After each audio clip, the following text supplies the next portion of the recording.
The call echoed through the penthouse at 1:14 a.m., slicing through a silence that usually only smelled of expensive bourbon and tobacco. It was a private line, a number reserved for the kind of men who spoke in whispers about territory and quiet burials. But the voice on the other end wasn't a lieutenant or a rival. It was a child, a little girl, her voice small and trembling like a leaf in a storm.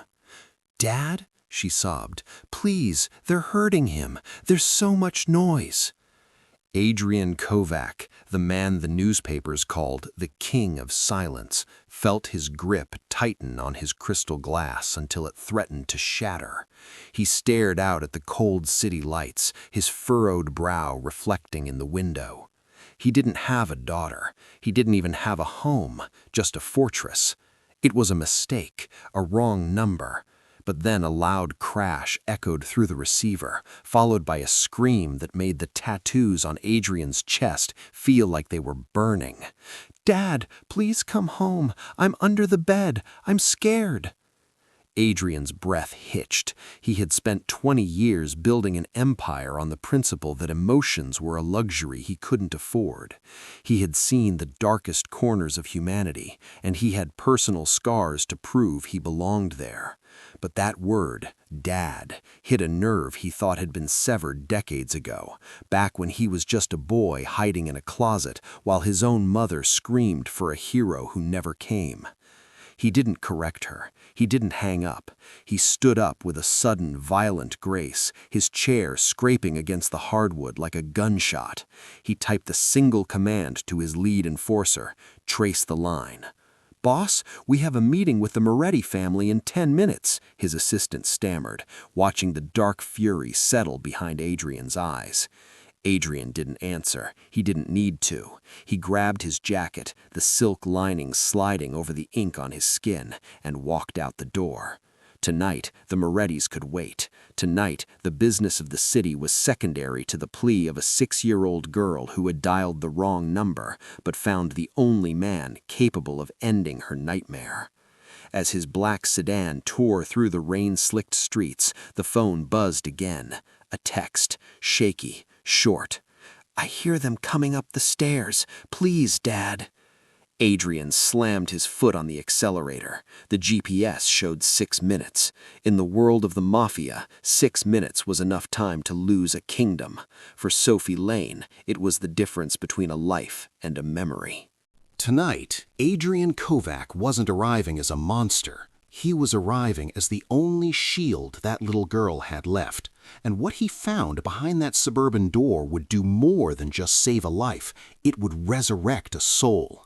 Stay with me until the end, because the secret Adrian discovered in that hallway will make your heart stop.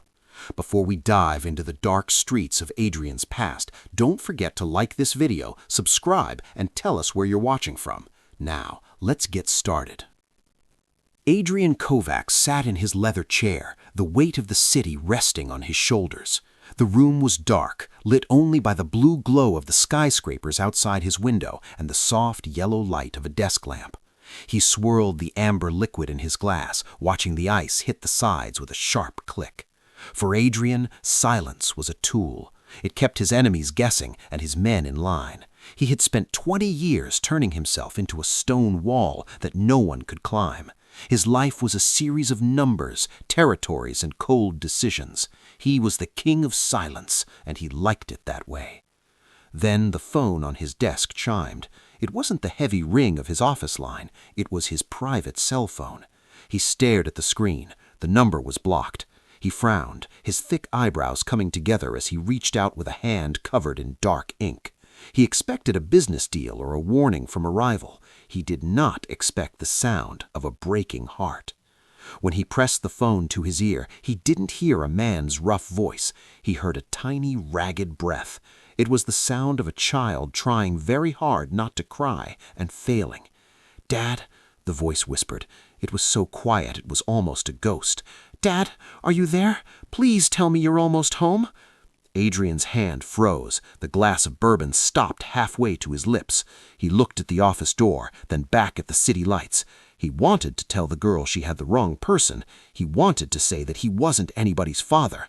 But before he could speak, a loud crashing sound came through the line. It sounded like a door being kicked off its hinges. Then came an angry man's shout and the sound of something heavy hitting the floor. "He's hurting him, Dad!" The girl sobbed, her voice rising in terror. "He said he's going to finish it this time. Please, you have to hurry." Adrian felt a strange, cold shiver down his spine. He wasn't a man who felt much, but this was different. The girl's voice was full of a pure, helpless fear that he hadn't heard in a long time.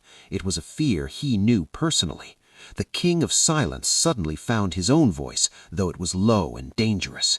"Tell me where you are," he said. He didn't ask who she was. He didn't explain the mistake. He just needed a location. The girl gave him an address in a quiet part of the suburbs, a place far away from his world of concrete and steel. "I'm under the bed," she whispered, her voice shaking so much he could barely understand her. "I have the light off. Please, Dad, hurry." Adrian stood up so fast his chair hit the wall. He set his glass down on the notebook, the liquid splashing onto the white pages.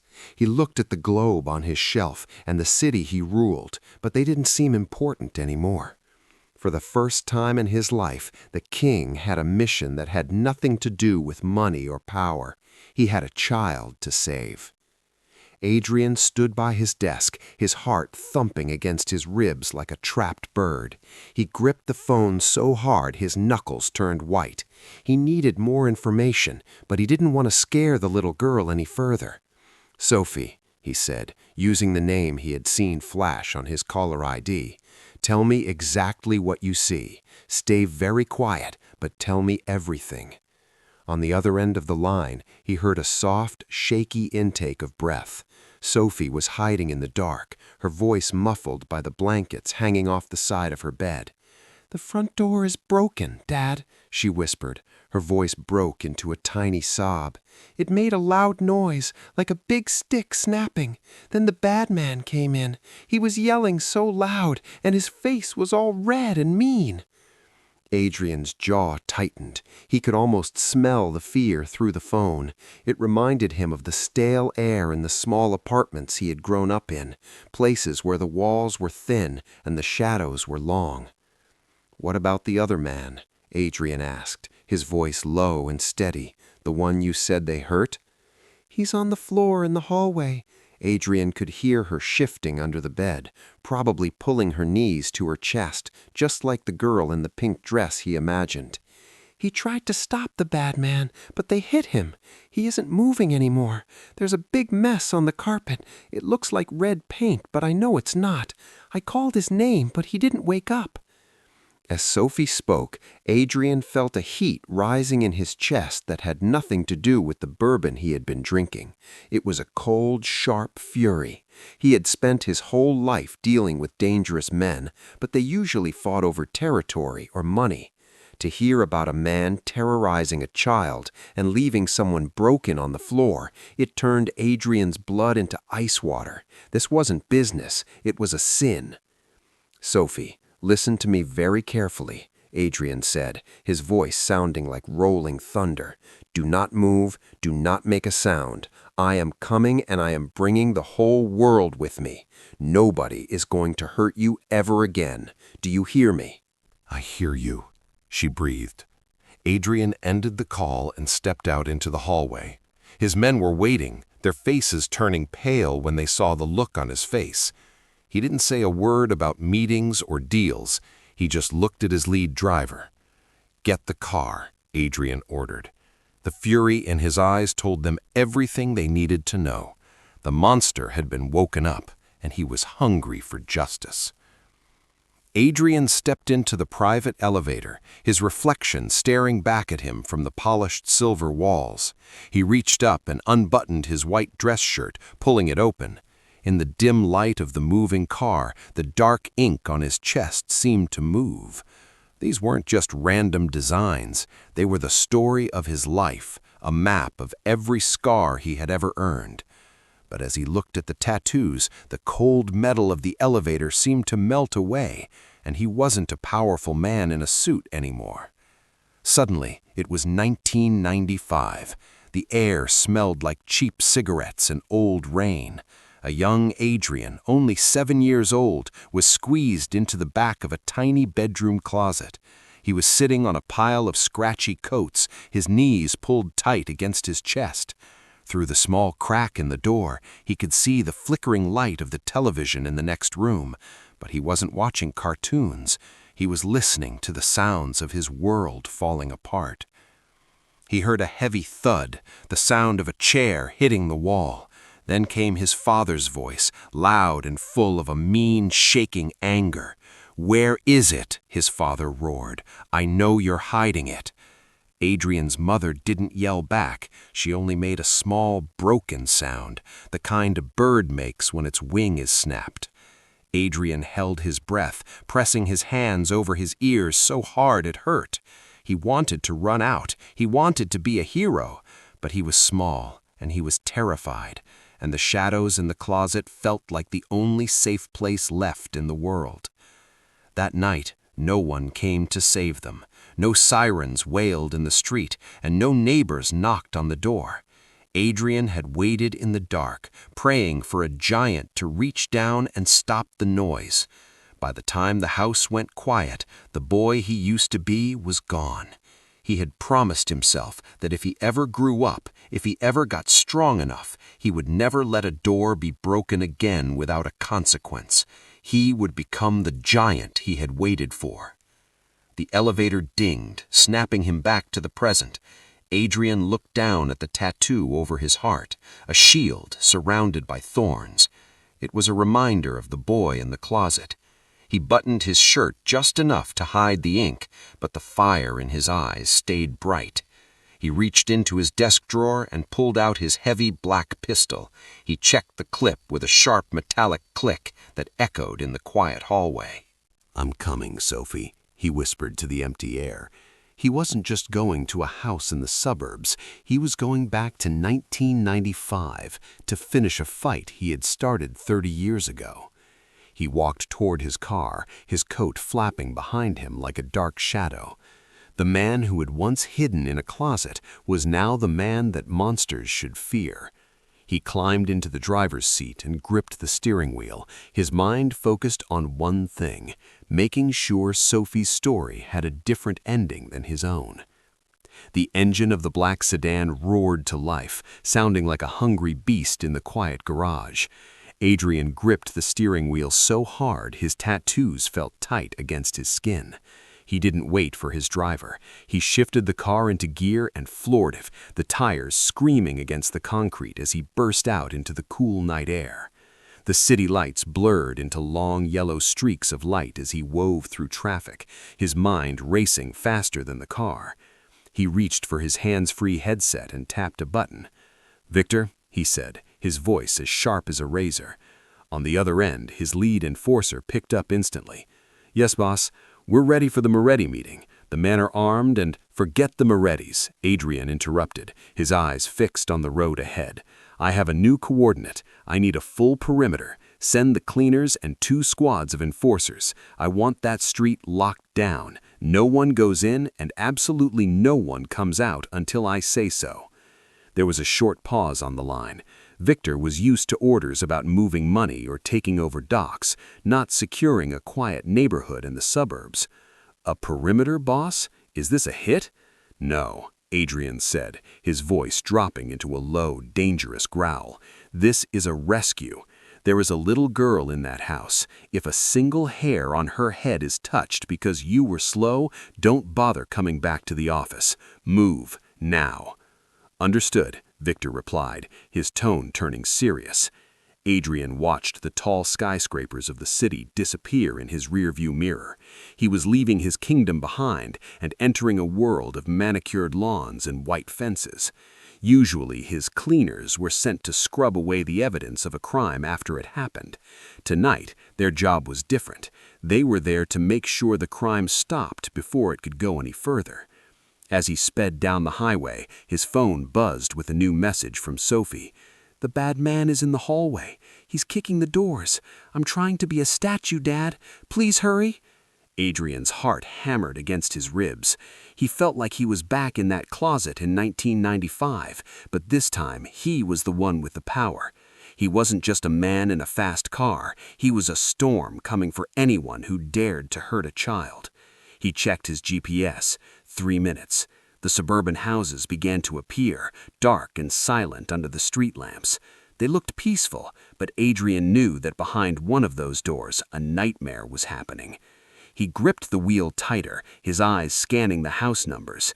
He wasn't arriving as a businessman or a criminal. He was arriving as the shield Sophie had called for. The King of Silence was about to make a lot of noise.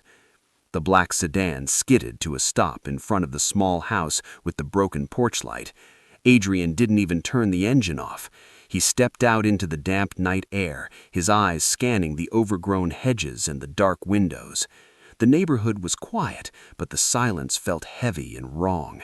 He reached into his jacket, his fingers brushing against the cold steel of his weapon, but his mind was on the little girl hiding under a bed. As he stepped onto the porch, a terrible sound broke the quiet. It was the heavy thud of a fist hitting something soft, followed by a man's low, mean laugh. Then a high-pitched whimper drifted through the cracked front door.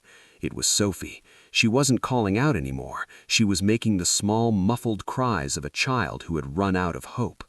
Adrian didn't knock. He didn't announce himself. He pushed the door open, his movements silent and smooth like a shadow. The house smelled of spilled beer and old fear. In the hallway, the light flickered, casting long, shaky shadows against the walls. Adrian saw the man on the floor Sophie had described, a younger man with a kind face, now pale and bleeding, lying still near the kitchen. Upstairs, a door slammed against a wall. "I found you, you little brat," a voice roared. It was a rough, scratchy voice that sounded like gravel rubbing together. "You think you can hide from me? You think your daddy is coming to save you?" Adrian's blood turned to liquid fire. The King of Silence was gone. In his place stood a predator who had spent his life hunting much more dangerous men than this. He climbed the stairs, his boots making no sound on the carpeted steps. Every muscle in his body was tight, ready to snap. He could feel the tattoos on his chest heating up, a reminder of the boy who had once waited for help and never got it. He reached the top of the stairs and saw a large man standing in the doorway of a bedroom. The man was holding a heavy belt, his face twisted into a cruel smile. He was leaning down, looking under the bed with greedy, angry eyes. "Come out, Sophie," the man sneered. "Time to learn a lesson." Adrian stepped into the light of the hallway. He didn't yell, he didn't scream, he just stood there, his shadow stretching across the floor until it touched the man's boots. The air in the hallway suddenly felt cold, as if the heater had died. The man froze, sensing someone behind him. He turned around slowly, his mean smile fading into a look of pure confusion. He saw a man in an expensive suit with dark eyes that looked like they belonged to a shark. He saw the tattoos peeking out from a white collar and the steady hand of a person who had never lost a fight. Adrian didn't say a word. He just tilted his head, his gaze locking on to the bully like a target. The predator had found his prey, and the nightmare in the Lane house was about to face a much bigger monster. The large man in the hallway blinked, his eyes moving from Adrian's expensive shoes up to his cold, dark stare. He dropped the belt he was holding, the heavy buckle hitting the floor with a metallic clang. "Who the heck are you?" the man sputtered, trying to sound tough, but his voice cracked. "This is private property. Get out of my house before I make you regret it." Adrian didn't move. He didn't reach for the weapon hidden in his jacket. Instead, he simply stepped forward into the small circle of light from the hallway lamp. The shadows moved across his face, making his sharp jawline look like it was carved from stone. He was taller than the bully, broader, and he carried an air of power that made the air in the room feel heavy. "You think you're a big man because you can scare a child?" Adrian asked. His voice was quiet, but it filled the hallway like the low growl of a wolf. "You think you're strong because you can break a door?" The bully tried to step forward, but his legs seemed to fail him. He looked at Adrian's unbuttoned collar, seeing the dark ink of the tattoos on his chest. He saw the way Adrian stood, relaxed, steady, and completely unafraid. Slowly, a look of pure terror began to wash over the man's face. He realized he wasn't looking at a concerned neighbor or a police officer. He was looking at the kind of man who ruled the dark parts of the city. He was looking at a demon who had come to collect a debt. "I didn't do anything," the man lied, his hands starting to shake. "We were just having a family talk. It got a little loud, that's all. You've got the wrong house, mister." Adrian took another step, closing the distance until he was inches away from the man's face. The bully backed up until his spine hit the wall. He was breathing fast now, his eyes darting around for an exit that didn't exist. "My name is Adrian Kovac," the Mafia boss whispered, leaning in close. "And in this city, nothing happens without me knowing about it. You laid your hands on a family that called for me. That makes this my business." The man's knees buckled. He had heard the name Kovac in the news and in whispers at bars. He knew that people who crossed Adrian Kovac didn't just go to jail, they disappeared. He realized in that moment that by hurting Sophie and her mother, he had accidentally summoned the king of the city to his front door. "Please," the man wheezed, his face turning pale. "I'll leave. I'll go right now. You'll never see me again." Adrian looked down at the belt on the floor, then back at the man. "You're right," Adrian said, his eyes turning as black as coal. "You are going to leave, but first you're going to understand exactly what happens to monsters who pick on the small." Adrian didn't need a gun to finish this. His presence alone was enough to break the man's spirit. The bully who had been roaring just moments ago was now sobbing, realizing that he had run out of places to hide.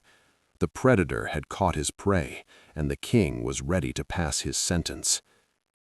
Adrian stood over the trembling man for a moment longer, his shadow swallowing the bully whole. With a sharp nod to the hallway, two of Adrian's men appeared from the stairs. They didn't need words. They grabbed the man by his arms and dragged him toward the exit. The house fell into a heavy, ringing silence, broken only by the sound of the rain tapping against the window panes. Adrian took a deep breath, trying to push down the cold anger that usually lived in his chest. He had to be someone else now. He turned toward the bedroom. The door was hanging off one hinge, and the room was a mess of overturned toys and torn pillows. Adrian stepped inside, his heavy boots making a soft thud on the carpet. He looked at the bed in the corner, where a pale pink blanket touched the floor. He knew she was there. He could hear her tiny, jagged breaths, the sound of a child trying to disappear into the dust and the dark. Adrian knelt down.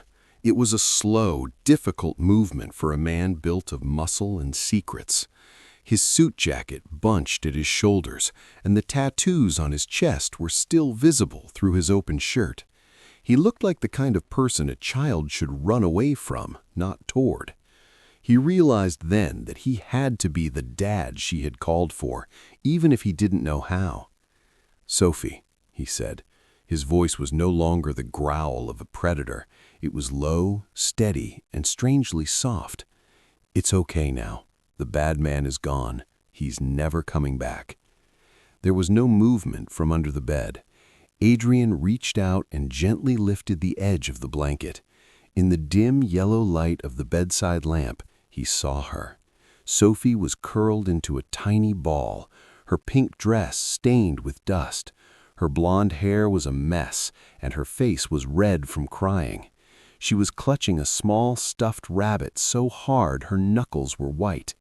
When she saw him, her eyes went wide with a new kind of fear. "Who are you?" she whispered, her voice cracking. "You aren't my dad."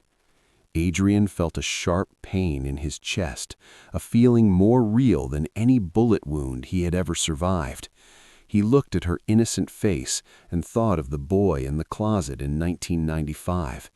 He reached out a hand, palm up, showing her he wasn't holding a weapon. "I'm the man you called," Adrian said softly. "My name is Adrian. I know I'm not who you expected, but I promised I would come, didn't I?" Sophie stared at his hand, then at the tattoos on his chest. She looked into his dark eyes and saw something there that wasn't scary. She saw a promise. Slowly she began to crawl out from the shadows. She reached out a small, shaking hand and touched his sleeve. "You came," she breathed, a fresh tear rolling down her cheek. "I did," Adrian replied. He reached out and gently brushed a strand of hair from her face. "And I'm not leaving until you and your mama are safe." For the first time in 20 years, the King of Silence felt like he was exactly where he was supposed to be. He wasn't just a boss or a criminal, he was a shield. The house was suddenly full of movement, but it wasn't the scary kind Sophie had hidden from. Men in dark suits moved through the hallway like shadows, their footsteps quiet and purposeful.